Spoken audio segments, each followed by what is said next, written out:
안녕하세요. 오늘은 기독교 강요 14번째 시간이고요.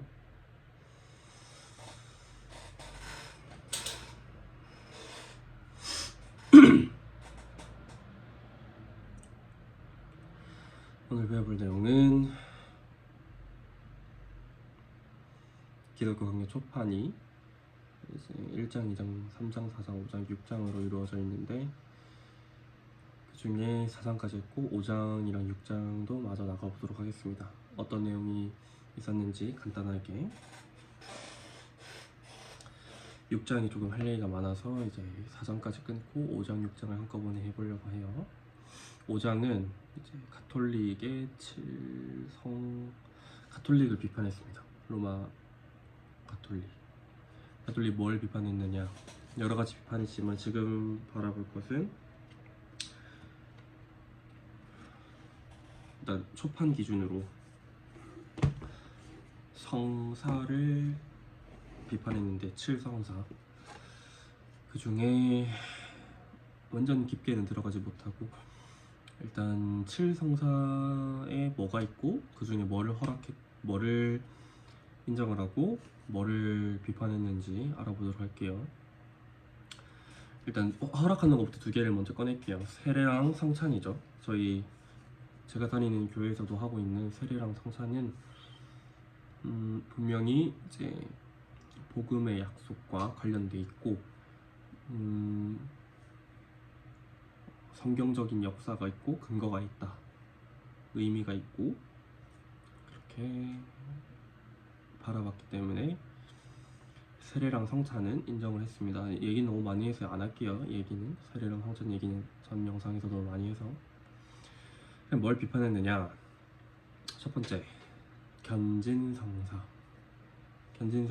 한 번 받은 세례를 받았지 않습니까? 만약에 저희가 교회 다니면서 내가 주님과 함께 죽고 죄 사함을 받고 이제 다시 일어나면서 새 생명을 얻었다, 그런 의미에서 보이는 표와 인으로서의 세례를 받았는데, 그 이후에도 성령의 충만함과 은총을 받기 위해 더 받는, 이제 후속적으로 받는 그런 이제 세례랑 비슷한 견진성사라는 게 있는데, 이거는 칼빈이 보기에는 성경적인 근거가 약하고 하나님의 이제 자유하신 성령 역사를 좀 제한하는 그 기능을 하기 때문에 성령은 이제 견진성사로 이제 더 가득히 부어지는 게 아니다.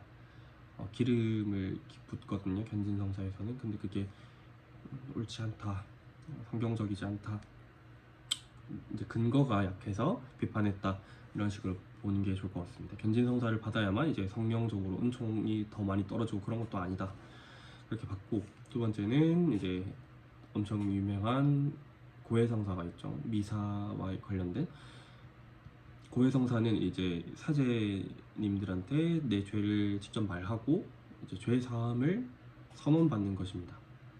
이제 네, 저도 완전 자세히는 아니라서 이제 틀린 내용 말할 수도 있거든요. 근데 최대한 조심스럽게 아는 선에서 얘기를 해보도록 할게요.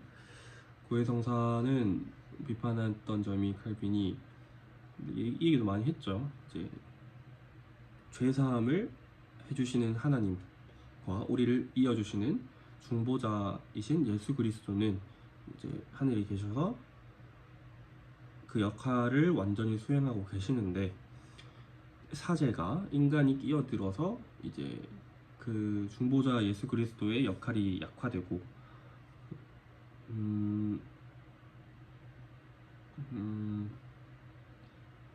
그다음에 보속이 뭐더라? 잠깐만요.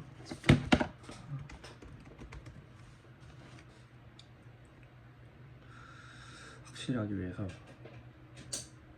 보속은 가톨릭의 고해성사 후에 이미 용서받은 죄가 남긴 상처, 피해를 보상하고 회개를 삶으로 실천하기 위해 하는 기도나 선행을 말한다고 합니다.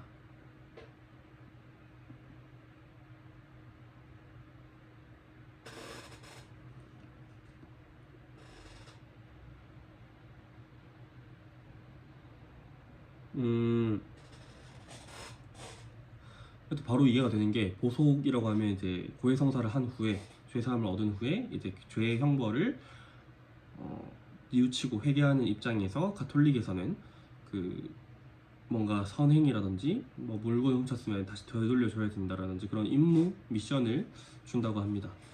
근데 그 보속이 지금 딱 말하자마자 알겠지만 뭔가 이제 십자가로 죄사함 받은 것으로는 뭔가 부족한 느낌을 주죠. 그래서 칼빈도 비판을 했다고 하네요. 그리스도의 단번의 속죄만으로는 부족한 것처럼 보이도록 조장을 하기 때문에 비판을 했고, 또 이제 병자성사라고 하는 게 있는데, 병자성사는 이제 아프신 분들한테 치유를 위해서, 위로를 위해서 이제 몸에 기름을 바르는 그런 행위가 있습니다.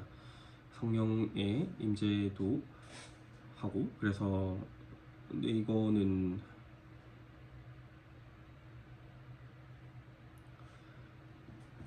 왜 비판했더라?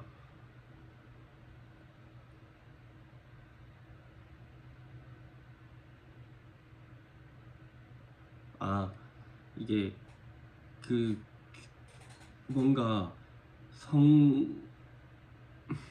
병자성사, 종부성사라는 말은 이제 병자성사가 일단 일본적 기본적인 말인데, 거기서 이제 죽음 임종 앞두신 분들한테도 이제 병자성사가 이루어지는데, 그때는 종부성사, 이제 임종 직전에 돌아가시 직전 분들을 이제 종부성사라고 부른다고 하네요. 근데 비판할 점이 이제 기름 부음이 이제 병자성사의 거의 핵심인데, 그 기름 부음이 성령의 역사하심의 필수적인 과정이 아니다라는 점을 비판했다고 하네요. 그 견진성사랑 조금 비슷한 결이죠. 뭔가 기름을 붓고 뭔가 예식을 통해서 뭔가 역사하시고 성령님께서 그런 자유로운 하나님의 성령 역사를 이제 좀 제한하는 느낌이라서 비판을 했다고 합니다. 그 다음에 또 있는데 혼인성사가 있는데, 그냥 쉬운데 결혼 자체를 절대 가볍게 보는 건 아니에요. 칼빈도 하나님께서 맺어주신 언약적인 그 의미를 가진 아주 중요한 예식이라고 봤지만, 그것을 성사라고 보기에는, 규정하기에는 성경적인 근거가 약하다. 그것을 성사까지 끌고 오기에는 아니다. 성사는 분명히 복음의 약속과 관련된 하나님께서 친히 제정하신 예식이 아니라 성사여야지.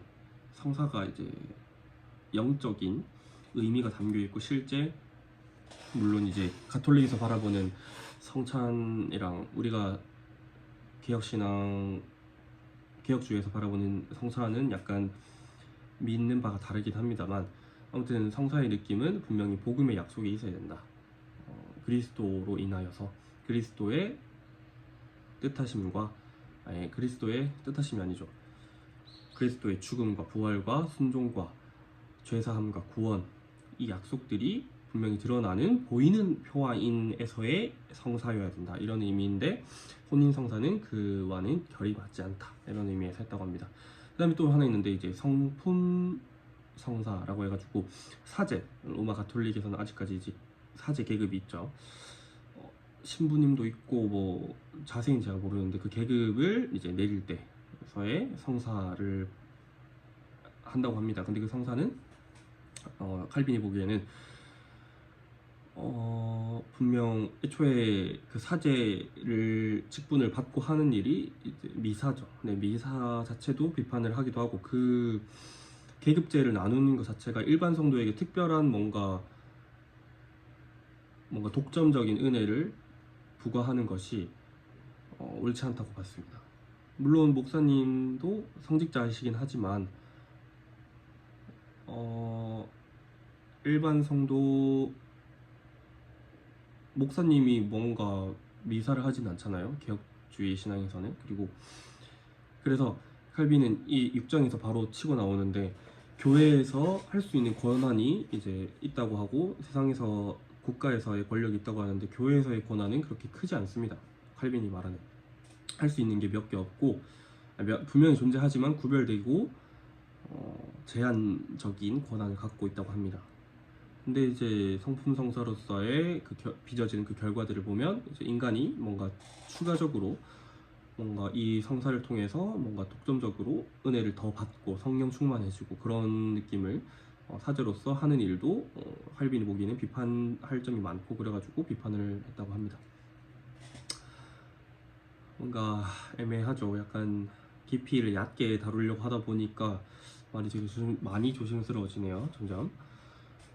차라리 완전 좀 깊고 좁게 한번 5장을 다루더라도 하나의 5장만 다루도록 하겠습니다. 시간도 길어지고 말을 애들러서 하다 보니까 6장은 이제 자유, 그리스도인의 자유, 그리고 교회, 그 다음에 국가인데 6장에서 여기서 말하는 자유는 양심의 자유입니다.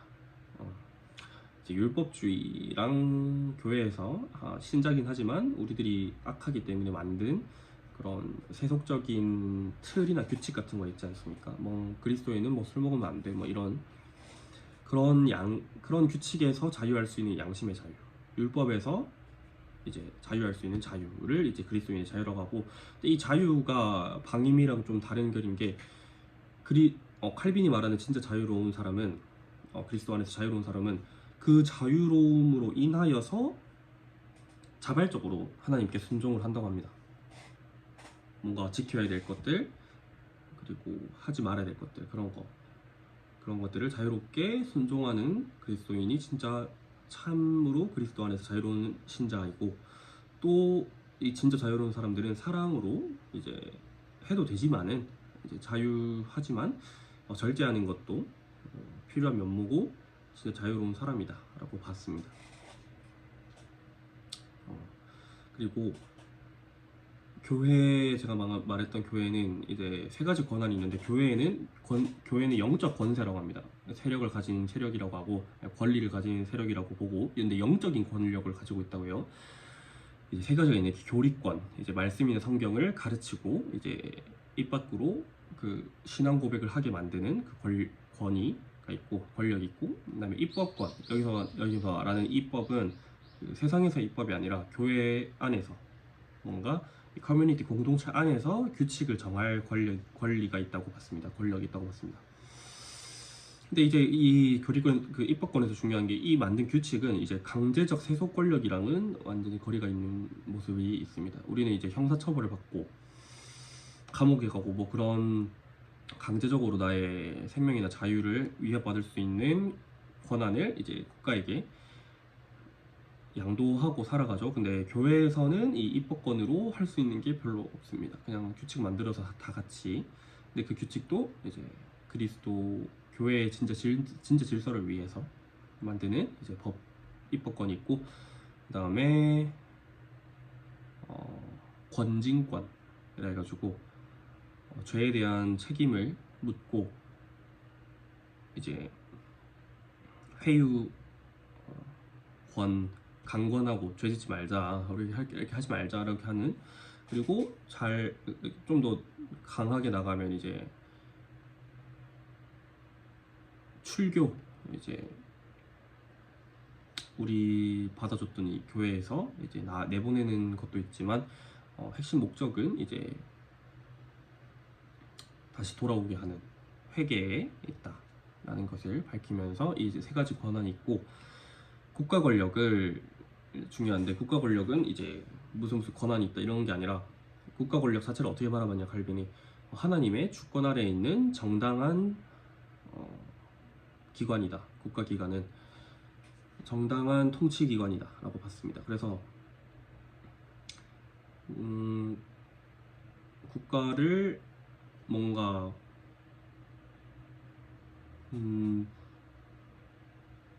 국가가 존재하는 것이 이상하지 않다.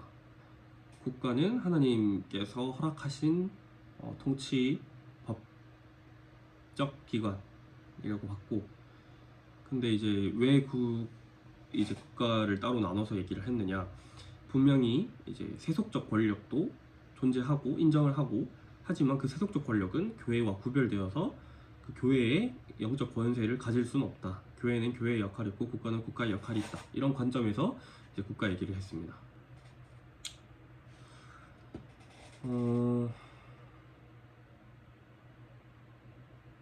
그리고 이제 국가한테 또 요구한 게 뭔가 공공선을 위해서 법을 만들고 이제 진짜 강제 세습 권력을 가지고 있지만 교회를 보호할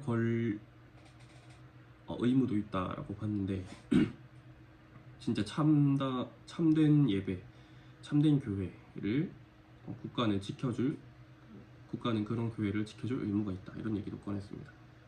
책임이 있다.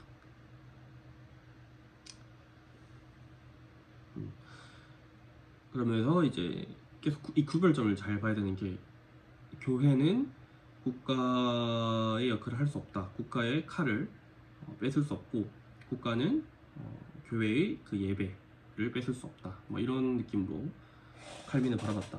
6장이 그렇게 구성되어 있다라는 얘기를 하면 좋을 것 같네요. 오늘은 여기까지. 감사합니다.